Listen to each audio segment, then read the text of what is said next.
Leonie van Cotton Crafter in Groblersdal. Vandag wil ek vir julle my hikkelpakke wys. Ek maak pakke op dat jy jou eie pakkie kan hikkel.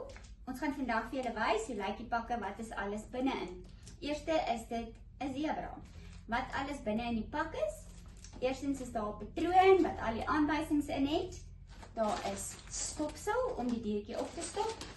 Die benodigde wol om hom te hikkel en sy hare mooi te maak, en dan is daar 'n oë in en 'n label. As jy klaar is, behoort hy so te lyk. As jy vashak, is jy welkom om my te kontak. Al wat nie in die pak is nie, is 'n hikkelpen, 'n skêr en 'n naald. Ons maak ook ander pakke. Daar is 'n hasiepakkie. Daar is 'n oulike lama pakkie. Kyk net hoe oulik, dis 'n oupa. Daar is ook oulike hikkelsakke wat jy kan maak. 'n oulike hikkelsak. En daar is 'n oulike krimpvarkepakkie en daar is 'n skaappakkie. Daar is vele ander, maar ons het nie voorbeelde nie, want ons kan nie voorbly om te hikkel nie. Kom kyk in my winkel, wat is alles beskikbaar.